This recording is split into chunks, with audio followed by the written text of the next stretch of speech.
నల్గొండ జిల్లా కేంద్రంలోని చారిత్రాత్మక క్లాక్ టవర్ సెంటర్ వద్ద సావిత్రిబాయి పూలే జయంతి ఉత్సవాలు ఘనంగా జరిగాయి. Telangana non gazetted officers association ఆధ్వర్యంలో నిర్వహించిన ఈ కార్యక్రమంలో సావిత్రిబాయి పూలే చిత్రపటానికి పూలమాలలు వేసి ఘనంగా నివాళులర్పించారు. ఈ సందర్భంగా టీఎన్జీఓ జిల్లా అధ్యక్షులు నాగెళ్ల మురళి మరియు ప్రధాన కార్యదర్శి శేఖర్ రెడ్డి మాట్లాడుతూ భారతదేశంలో మహిళా విద్యకు సావిత్రిబాయి పూలే ఆద్యురాలను కొనియాడారు. సమాజంలో అణగారిన వర్గాల అభ్యున్నతి కోసం కుల వివక్షకు వ్యతిరేకంగా ఆమె చేసిన పోరాటం మరవలిందని అన్నారు. అనేక అవమానాలను భరిస్తూనే మహిళల కోసం పాఠశాలను స్థాపించి విద్యను అందరికీ చేరువ చేసిన క్రాంతి జ్యోతి ఆమెను పేర్కొన్నారు.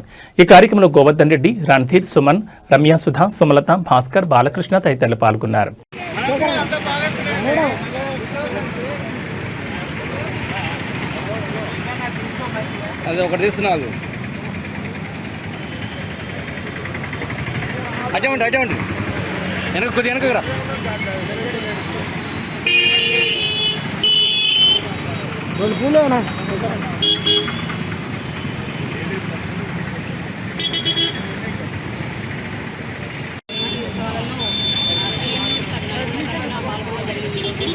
సావిత్రిబాయి పూలే గొప్ప సంఘ సంస్కర్త, సంఘం కోసం జన్మించి సంఘ సంస్కర్తగా చెప్పుకోవడం. అలాంటి వాళ్ళలో మొదటి పేరు చెప్పుకోవాల్సి వస్తే మనం సావిత్రిబాయి పూలే గారి పేరు చెప్పుకోవాలి.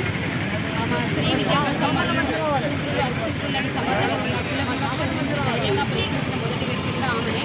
ఆమె జీవితాన్ని మొత్తం కూడా ప్లేగు వ్యాధిగ్రస్తుల సేవల కోసం అంకితం చేసి వాళ్ళ సేవలోనే ఆమె మరణించడం కూడా జరిగింది. ఈనాటి విద్య అనేది కేవలం కాగితాలకి, డిగ్రీలకు పరిమితం కాకుండా విద్యార్థులను సామాజిక బాధ్యత వైపు నడిపించాలి మరియు సమాజంలో జరుగుతున్న అన్యాయాలను ప్రశ్నించే విధంగా తయారు చేయాల్సిన బాధ్యత ఉంది. ప్రభుత్వాలు కూడా ఈ ఉత్సవాలను నిర్వహించడంతో పాటు విద్యార్థుల్లో సామాజిక బాధ్యతను అనేది పెంచే విధంగా సావిత్రిబాయి ఆశయాలను విద్యార్థులకు నిర్వహించే విధంగా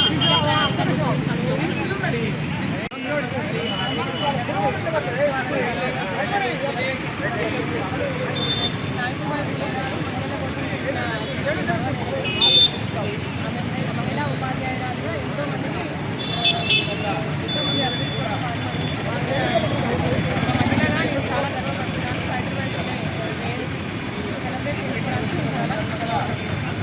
సావిత్రిబాయి జయంతి ఉత్సవాలు బీసీ సంఘం తరఫున నల్లగొండ పట్టణంలో క్లాక్ టవర్ వద్ద ఘనంగా నిర్వహించడం జరిగింది. ఈ సందర్భంగా బీసీ సంఘం ఉద్యోగస్తులు, అధ్యక్ష కార్యదర్శులకు మరియు బీసీ సంఘాల అందరికీ పెద్దలకు మా టీఎన్జిఓస్ పక్షాన వారికి కృతజ్ఞతలు తెలియజేస్తున్నాము. ఎందుకంటే ఈ పెద్దవారిని ఆశయాలు సాధించడం కోసము మరి జయంతి ఉత్సవాలు, మరి వర్ధంతి ఉత్సవాలు చేసుకోవాలి. దాన్ని ఆదర్శంగా తీసుకొని యువత మెలకవలసిన అవసరం ఉంది. ఏంటంటే సావిత్రిబాయి పూలే ఒక 170 సంవత్సరాల క్రితమే ఆమె లేడీస్ స్త్రీలు చదవాలి అనే ఉద్దేశంతో పెద్ద ఎత్తున అగ్రవర్గాల వారు ఎదురుపడి వాళ్ళు ఎన్ని హింసలు చేసినా కూడా స్త్రీమూర్తి చదవాలనే ఉద్దేశంతో స్త్రీలకు ఒక స్కూలును కూడా కన్స్ట్రక్షన్ చేసి అక్కడ ఆడపిల్లలు చదివించిన దాఖలాలు ఉన్నాయి. మరి వారిని ఆదర్శంగా తీసుకొని ఈరోజు యువత మెలగవలసిన అవసరం ఉంది. స్త్రీలు వారిని ఆదర్శంగా తీసుకొని ఈ సమాజంలో అత్యధికంగా ప్రజాక్ష మెలగాలని ఈ సందర్భంగా కోరుకుంటూ టీఎన్జిఓస్ పక్షాన మేము ఘనంగా నివాళులు అర్పించడం జరిగింది. మరి ఈ సందర్భంగా బీసీ సంఘం వాళ్ళకు కూడా నల్గొండ పట్టణ బీసీ సంఘం అధ్యక్ష కార్యదర్శులందరికీ కూడా మా తరఫున కృతజ్ఞతలు తెలియజేస్తున్నాం.